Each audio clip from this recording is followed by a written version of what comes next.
કેમ છો? હાય, મજામાં. શું બનાવો છો તમે? બસ ફૂલો ખીલી રહ્યા છે એપ્રિલમાં. એપ્રનમાં ફૂલો ઉગી રહ્યા છે. શું કરો છો હંસાબેન? બસ હંસાબેન અત્યારે એપ્રિલમાં કિચન રસોડામાં પહેરાય એની ઉપર મેં બનાવી છે કિચનનું. અચ્છા, તમે કિચનના ગેજેટ લીધા છે બધા, હે ને? વાહ. અંશુયાબેન, તમે શું કરો છો? મેં જો રંગ બલહાર કર્યું આમાં. વાહ. દેખાય છે ને? હું આવું છું પહેલી બાજુ ત્યારે તમારો એક સરસ ફરી એકવાર વિડીયો લઉં. આજે તો જગન્નાથજીને તમે જગન્નાથજી આવી ગયા, મલ્હાર બી પધારી ગયા જોડે જોડે. અરે વાહ. ભગવાનને તો નવરાવવા માટે આવે ને મેઘરાજા. બીનાબેન, તમે શું બનાવે છે? મેં વિલારીના ટોપ એટલે મશરૂમ બનાવ્યા છે. ચોમાસામાં મશરૂમ અને મશરૂમ તમને ખબર મશરૂમમાંથી કેટલી સરસ સરસ વાનગીઓ બને? વાનગીઓ બને છે. તો પછી એપ્રનમાંથી લઈને બનાવશો હવે?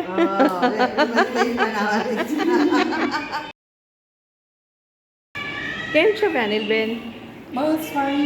જો વાહ, સરસ એપ્રન બનાવ્યું છે તમે તો, કલરફુલ. કલરફુલ. હા, મેં સ્પંજથી સર્કલ્સ કર્યા છે અને ટેક્સચર ડિઝાઇન્સ વાવ.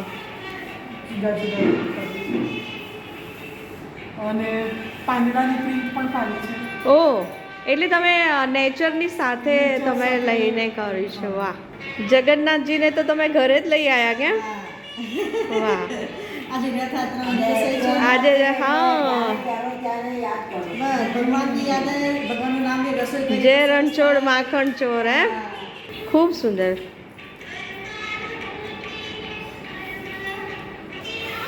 હંસાબેન, તમે તો આખું કિચન જ લઈ આવ્યા એપ્રનમાં. હવે તો ચમચા ચમચીની જરૂર જ નહીં પડે, અને કદાચ જરૂર પડે તો એમાંથી જ લઈ લેવાય ને. એમાંથી જ લઈ લેવાના. અરે વાહ. તારે એમાંથી જ લેવા પડે ને. તમે કયા કયા કલર યુઝ કર્યા છે?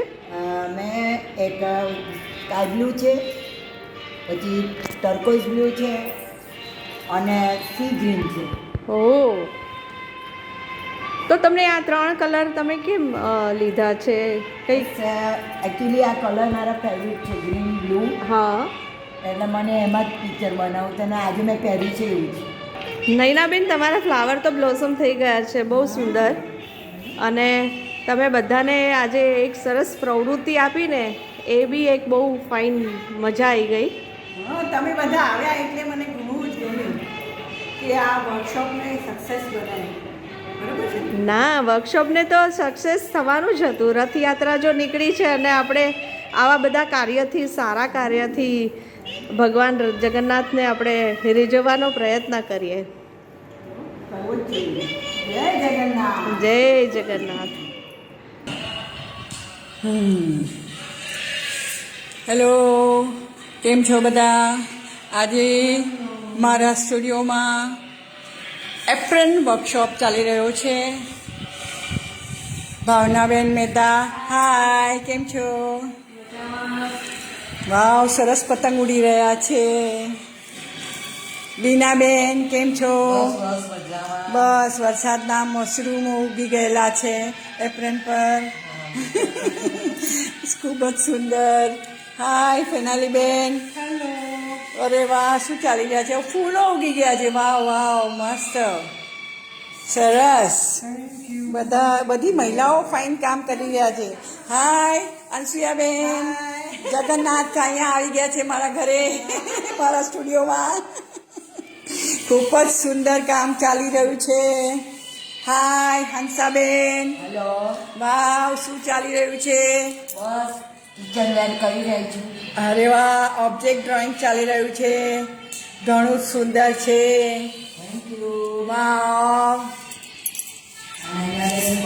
હા, હું નૈનાબેન છું.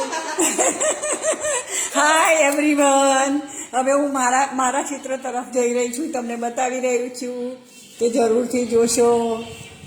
વાવ, ફૂલો મારામાં બી ઉગી ગયા છે. મારા એપ્રનમાં બી પુષ્પો ખીલી રહેલા છે, પણ હજુ કામ અધૂરું છે. પૂર્ણ થયે ફરી મળીશું. Thank you. હું હંસા પટેલ, એક ચિત્રકાર છું. આજે નૈનાબેનના સ્ટુડિયો પર એક કેપ્રોન વર્કશોપ રાખ્યો છે. એક રંગમલ્હાર આર્ટિસ્ટને એક આયોજન કર્યું છે. એમાં અમે લગભગ 6 બહેનો છીએ. એમાં ભાવનાબેન, બીનાબેન, પ્રેનાલી, હંસાબેન, નૈનાબેન ને હંસાબેન, આ બધાએ અલગ અલગ એપ્રોન પર પેઇન્ટિંગ કર્યા છે. અને ભાવનાબેને પતંગ ઉપર કર્યું છે, બીનાબેને મશરૂમ કર્યા છે, પ્રેનાલીએ ફૂલ પાંદડા કર્યા છે અને હંસાબેને આજે જગન્નાથ ભગવાનનું કર્યું છે. અને મેં ઓબ્જેક્ટને ક્રિએટિવ કર્યું છે અને અમારા નૈનાબેનને ફ્લાવર ઉપર કર્યું છે. અને આ બધાના અલગ અલગ એપ્રોન પર જોઈને અમને એટલો બધો આનંદ થયો અને દરેકનું કામ અલગ અલગ થયાનું આનંદ અને જે બીજા બધા આર્ટિસ્ટને પણ જોવાની મજા આવે. મારું નામ અંશુયા પટેલ. અમે આજે બધા બહેનો અહીંયા એપ્રોન વર્કશોપમાં ભેગા થયા છીએ. રંગમલ્હાર આજનો દિવસ રથયાત્રાનો છે, તો ભગવાન જગન્નાથને અહીંયા બિરાજમાન કરી દીધા છે અને ખૂબ આનંદ મજાથી નાસ્તો ચા પાણી કરતાં કરતાં અમે આજે વર્કશોપમાં ખૂબ મજાથી કામ કર્યું છે. ખરેખર બધાનું વર્ક બહુ જ સરસ છે. બસ આવી રીતે જ અમે ભેગા થઈએ, વર્ક કરીએ, બધી બહેનો ગીત ગાઈએ, મજા કરીએ, એ જ મહત્વનું છે દુનિયામાં. જિંદગીમાં આ જ લાવો મહત્વ છે. મારું નામ ભાવના મહેતા છે અને આજે હું અહીંયા નૈનાબેનને ત્યાં વર્કશોપમાં એપ્રન ડિઝાઇનિંગ વર્કશોપમાં આવી છું. મને ખૂબ મજા આવી અને એમની પાસેથી મને બધા પાસે જેટલા બી અહીંયા પાર્ટિસિપેટ છે એમની પાસેથી નવું શીખવા મળ્યું અને I am so happy. Thank you. Hello, હું પ્રેનાલી પટેલ, એક આર્ટિસ્ટ છું અને આજે નૈનાબેનના ત્યાં એપ્રન પેઇન્ટિંગની વર્કશોપમાં ખૂબ જ આનંદ અને મજાથી કામ કર્યું. જૂના અને અનુભવી કલાકારો સાથે બેસીને કામ કરવાની એક લાભો જ અલગ હોય છે. કંઈક નવું શીખવા મળે છે અને ખૂબ જ આનંદ સાથે અમે બધા લેડીઝ ભેગા થઈ અને કામ કર્યું. એ બદલ નૈનાબેનનો ખૂબ ખૂબ આભાર. ઓ થેન્ક યુ.